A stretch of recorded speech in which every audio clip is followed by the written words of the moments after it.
Halos po mamalimos po ako.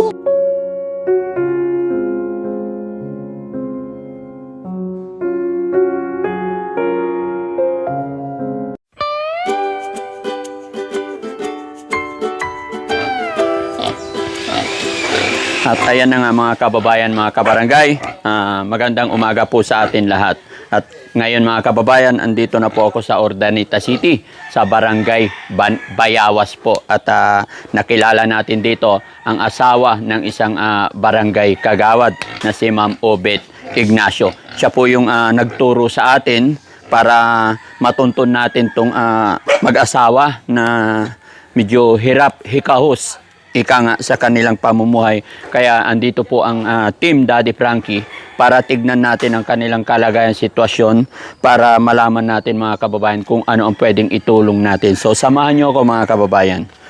At ayan pala, wait lang mga kababayan, ipakilala ko muna ang ating masipag, mabait na asawa ng barangay kagawad, si Ma'am Obet. Hi Ma'am Hello Obet. Po, Kumusta po kayo?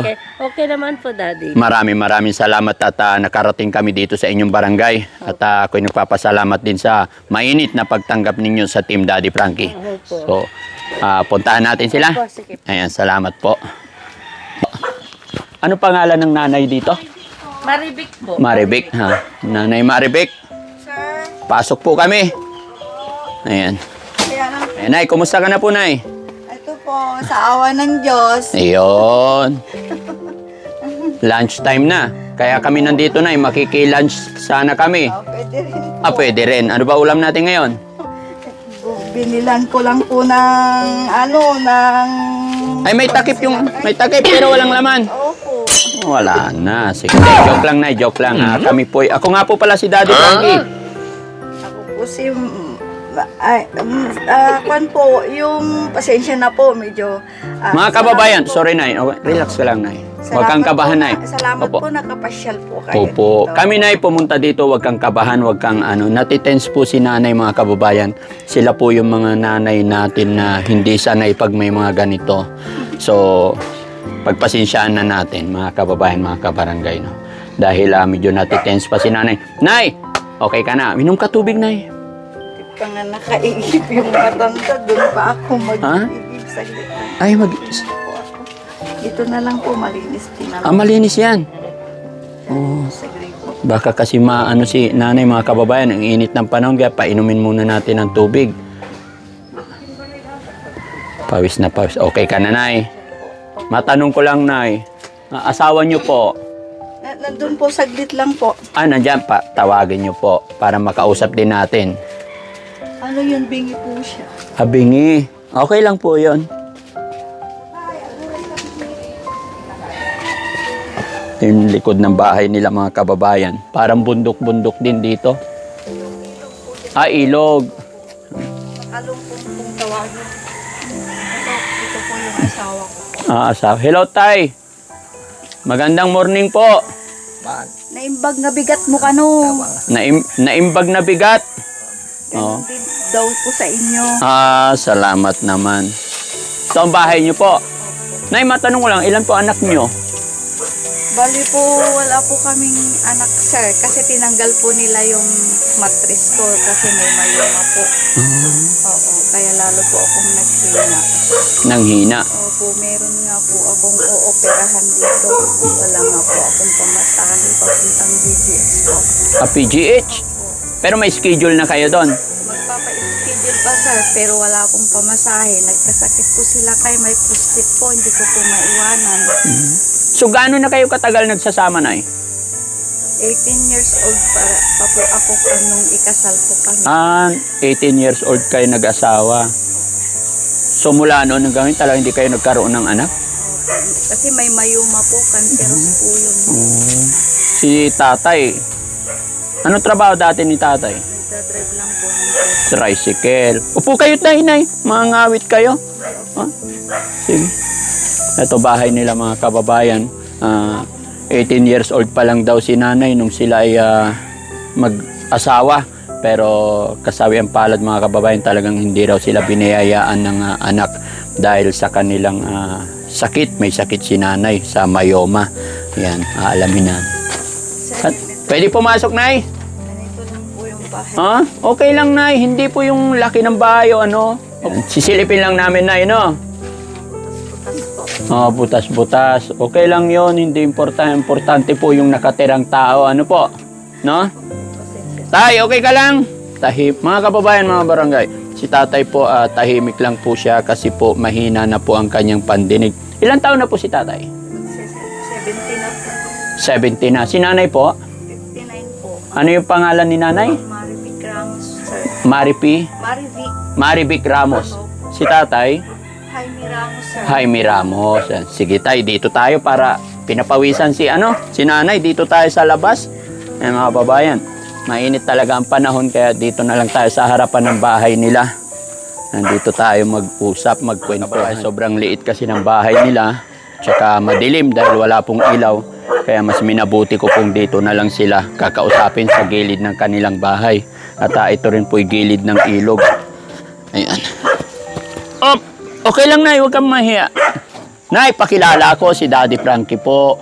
Ako po'y charity vlogger galing sa Makati.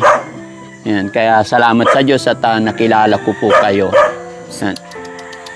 Nay, matanong ko na lang po, ano yung pinagkakakitaan nyo ngayon? Anong hanap buhay nyo? Kasi wala kayong anak. Nagtitinda lang po ng puro, sir. Buro, Yung wala pong tinik na hindi po siya mabaho. At yun po. Kayo rin po gumagawa nun? Hindi, sir. Kuwan po yung bali kung yung ganansya lang po. Ano po yun? Ganansya. Kung halimbawa po, meron po akong 5 piso, may 10 piso po sa isang piraso. Ganun. Anong tawag nito? Porsyentuhan kayo. Inaangkat nyo lang. Buti na pagtinda pa kayo. Si tatay, dito na lang, bantay. Bali, kung minsan po, nakakapasada pa po. Pero meron din pong kinikita na pambili ng bigas. Isang sardinas po. Kaya pa. 70. Kaya pa mamasada? Pero meron po siyang prostate, sir. May bato po siya sa kidney. Ay, may bato sa kidney. May prostate po. Oo. Umiihi po ng dugo siya pag yung sumiki po. Yun ang mahirap, no? Pagka wala kayong anak, no?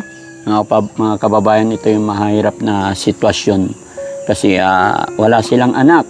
Hindi sila biniyayaan. So wala talaga silang katulong ngayon. Medyo matanda na sila kaya hindi na nila kaya maghanap buhay. Sideline na lang. Problema pa si tatay, namamasada raw pero mahina na yung pandinig. So talagang delikado. Kaya kadalasan nandito na lang daw siya sa bahay.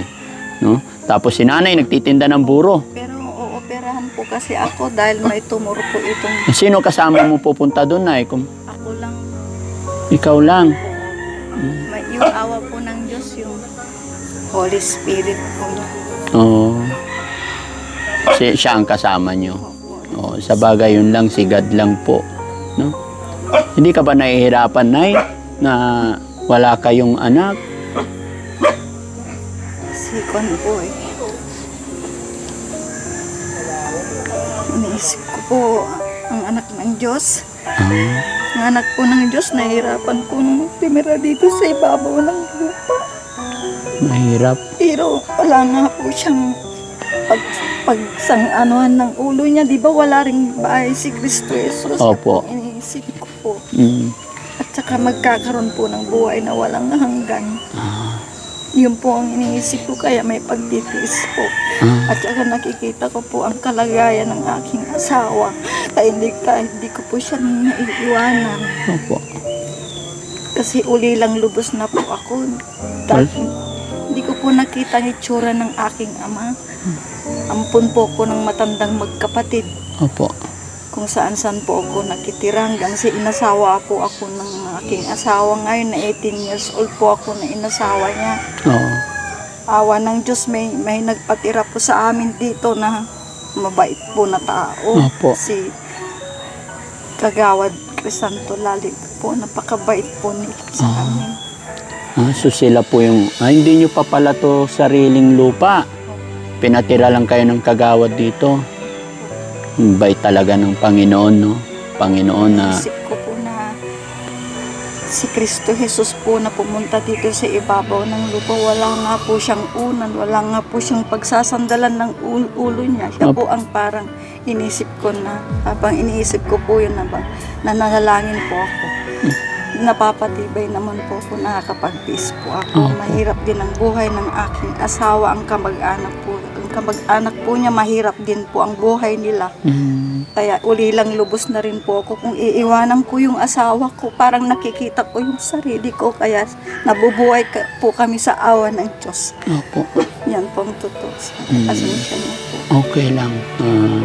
Mga kababayan, medyo emotionally talagang sa hirap ng buhay, gaya po ng sinabi ni nanay, ano man ang hirap ng kanilang pinagdadaanan dahil wala silang anak at hindi rin sila pinalad, wala silang kung ano man, mga material na bagay is wala sila.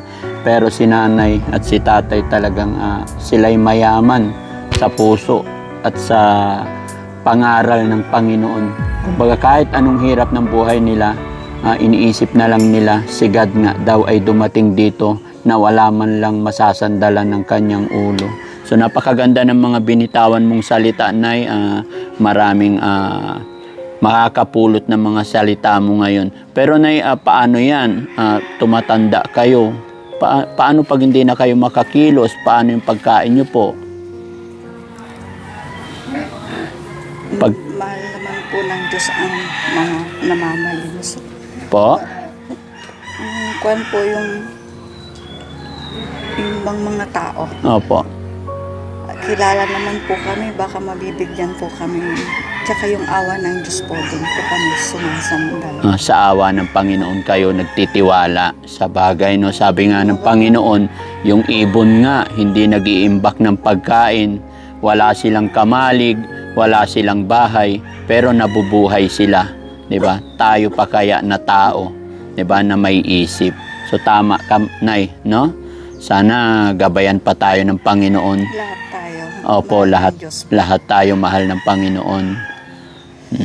Ang galing naman, no? Ang galing. Sayang hindi ko makausap si tatay. Tahimik lang siya. Tatay, ay Nay, may dala akong bigas dyan. Nagsasaing ba kayo rito, Nay? May Yung kalan po doon. May kalan din kayo. Problema talagang dalawa lang, no? 18 years. 18 ka pa lang nung nagsama. Si tatay, Kinasal po ako. kinasal kayo. Doon po sa munisipyo po. Talagang hindi kayo nagkaroon kahit na... so, ibig sabihin, bata ka pa lang, Nay, may sakit ka na sa mayom? Wala pa po. Hindi kayo nagkaanak talaga? Opo, nung buwan na masama na po yung pakiramdam ko, dinudugo na po ako ng makakapal na dugo. Ayun na po ang umpisa. So, walang problema kay Nan. Paabot nga yung bigas dito, Jong. And, Nay, may dala akong bigas. 3. Pagpasensyahan nyo na po. Sana. Sa kaitan ng Diyos. Opo, pagpasensyahan nyo na po itong dala kong bigas, Nay. Na kasi first time kong pumunta dito sa lugar ninyo. At salamat kayo po ang aking natagpuan. Salamat po sa pagpapahalaga po niyo sa kapwa niyo. Ay, opo, Nay. Yun po yung tungkulin ni Daddy Frankie. Mag-abot ng kaunting tulong sa mga taong hikaw sa buhay, no? Saka may bibigay ako sa inyo, Nay. Gaya ng sinabi. Kasi ikaw ay pagpasensya mo na to, Nay. Bigay ko na to sa'yo. Makatulong sa inyo. Tanggapin mo, Nay.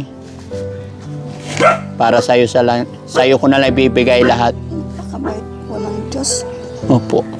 Ang aking panalangin ay kanyang naririnig.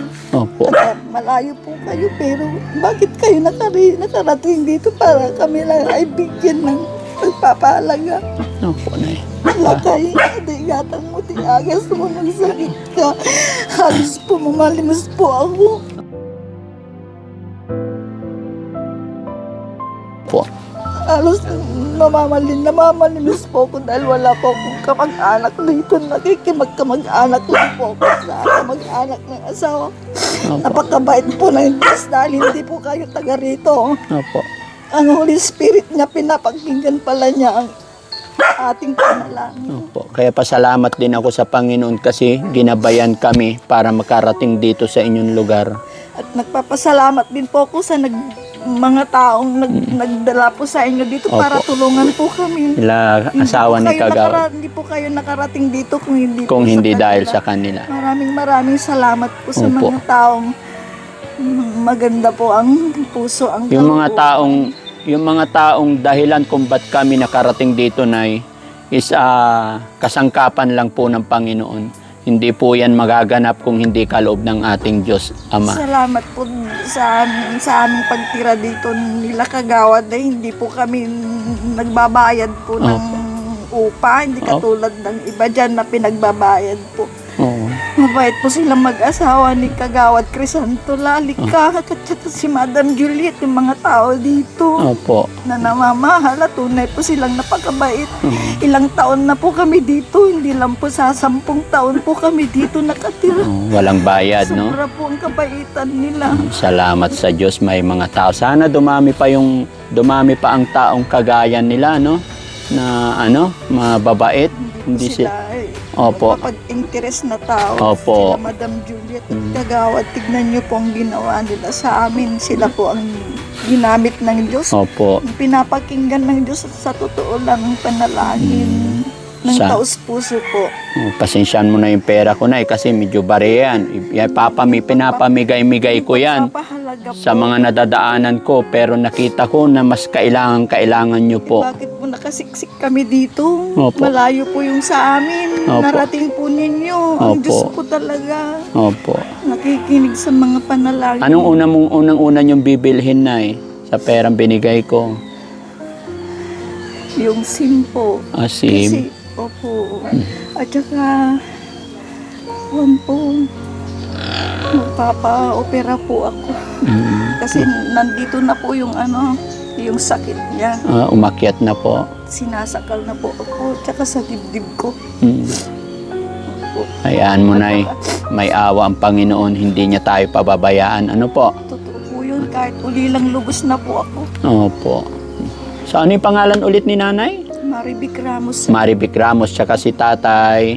Jaime Ramos siya. Ayan, mga kababayan, salamat sa Panginoon kasi dito ako napadpad at naituro. Nakita natin si Nanay Marivic tsaka si tatay na talagang wala po silang anak at sila lahat ay may sakit na. Si tatay dating namamasada pero may extra na lang siya ngayon kasi hindi na siya pwedeng mag full time sa kanyang edad at kalagayan na siya po ay hindi na makarinig, napakahina ng pandinig kaya delikado. Pero dahil sa hirap ng buhay mga kababayan, pinipilit pa rin niyang mamasada para may pambili siya ng bigas. Kaya salamat sa Panginoon mga kababayan at may dala akong konting bigas dito. Sana makatulong kay nanay at saka yung perang binigay ko sana makatulong sa inyo. Papakita po ninyo ng pagpapahalaga sa kapwa po ninyo. Opo. Yun po ang tinitignan po sa inyo, Sir Daddy Frankie po. Daddy Frankie po. Nakita po niya yung puso at isip natin. Opo. Yung pagpapahalaga po ninyo sa kapwa niyo po, yun ang nakita niya sa inyo. Salamat sa Diyos. Ayan. So paano na, hindi na kami magtatagal. May mga pupuntahan pa kami. So sana makabalik ako dito. Sir Frankie? Opo. Juan po. Ako po, talagang binibigay ko na po yung tiwala ko lahat sa Diyos dahil siya po ang may-ari nitong buhay Yes natin. po. Tama po kayo. Kaya Lahat po. maraming salamat Opo. sa Kung inyo. ano man mangyayari sa atin, sigad lang po ang nakakaalam niyan. Ano po? Salamat po sa kabaitan ng Diyos, Opo. lalo na po sa inyo at saka sa mga taong ako pa po ang napili nila. Opo. Ni Madam Juliet Crisanto Lalika, tsaka yung kasama po niya. Opo. Yung pong isa pong asawa ng Kagawad po. Opo. Nakita kasi nila na kayo yung karapat dapat tulungan sa lugar na ito, Nay. Opo. Kaya salamat sa Panginoon. No, Tay, maraming salamat. Sana makabalik si Daddy Frankie dito. Gabayan tayo lagi ng bugarin po.